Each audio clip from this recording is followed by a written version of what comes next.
کیونکہ ایران بھی یہ کہتا رہا ہے کہ ہم جھکیں گے نہیں، بھرپور مقابلہ کریں گے. کیا یہ کشیدگی مزید بڑھے گی؟ بہت شکریہ.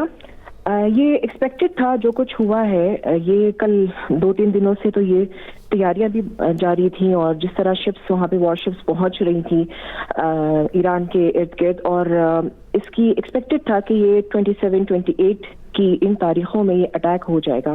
اور یہ اٹیک ہوا بھی اسرائیل اور یو ایس کی مدد سے.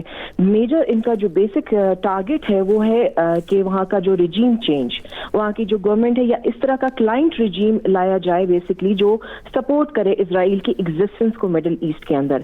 کیونکہ اگر ہم ہسٹری میں دیکھتے ہیں تو عراق میں بھی یہی کچھ ہوا تھا. صدام حسین نے جو اسٹیپ لیا تھا اگینسٹ اسرائیل وہ بھی ایک تھریٹ تھا ان کے لیے، جس کی وجہ سے صدام حسین کی حکومت کو میس ویپن ڈسٹرکشن کے حوالے سے انہوں نے ایک فالس کلیم کے انڈر اٹیک کیا تھا 2003 میں.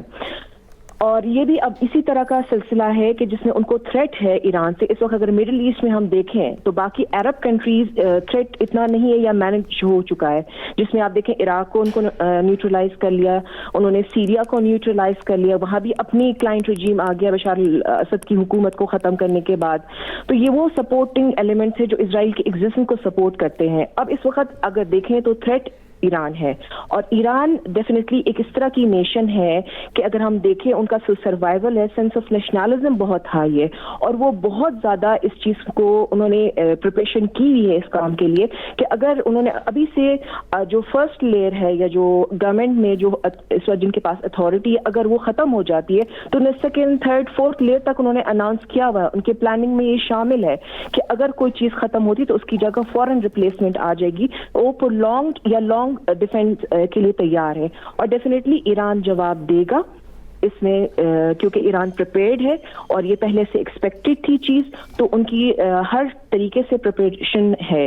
ابھی بھی پچھلے دنوں جو ان کے اسٹرائکس تھے اور اکانومی میں جو سچویشن خراب ہو رہی تھی، کیونکہ انہیں اکانومی سے پیسہ کھینچ کر انہوں نے اپنے جو ہے نا وہ آرم ڈیفینس میں انہوں نے اس کو انویسٹ کیا تاکہ وہ پریپیئر رہیں اس سچویشن کے لیے. 2 نیگوسیشن چل رہی تھی، 3 راؤنڈز تو ہو چکے ہیں. اس کی کانٹروورشل بیسکلی یا انکلیئر قسم کا اسٹیٹمنٹس آ رہی تھی اس کے بارے میں کہ کیا وہ چلے، مے بی وہ سکسیسفل ہیں یا نہیں. لیکن ایونچولی جو ٹارگٹ ہے کہ وہاں کے رجیم چینج کو، وہاں کی گورنمنٹ کو چینج کیا جائے اور ایک ایسی گورنمنٹ یا ایسا رجیم یا ایسی حکومت وہاں پہ لائی جائے جو سپورٹ کرے اسرائیل کے ایگزسٹنس کو. اور یہ ساری سچویشن جو ہے یہ بیسکلی مڈل ایسٹ میں جو چینج آیا ہے وہ حماس کے اٹیک کے بعد آیا ہے، کہ جس میں انہوں نے تھریٹ فیل کیا ہے. کیونکہ انیشیلی ایران ہی سپورٹ کر رہا تھا حماس، حزب اللہ، یہ ساری حکومت، یہ جس طرح کے ان گروپس کو اینٹی اسرائیل. تو یہ اس وقت وہاں کی سچویشن ہے. ایران ڈیفینیٹلی اس کے لیے پریپیئرڈ اور جواب دے گا، اور اس کو چائنا بھی اس بیسکلی سچویشن میں ہیلپ اور سپورٹ کرے گا. صحیح، ایران کس حد تک جائے گا ڈاکٹر صاحبہ اس بارے میں بھی آپ سے رائے لیں گے، لیکن اگر آپ کی جو رائے ہے جو ابھی آپ نے دی، آپ کی رائے کو ایک لائن یا ایک سوال میں فریم کروں تو نیوکلیر پروگرام پر مذاکرات اگر کامیاب ہو بھی جاتے تو ایران پر یہ حملہ انیویٹیبل تھا، یہ ہونا ہی ہونا تھا، امریکہ اور اسرائیل نے یہ کرنا تھا.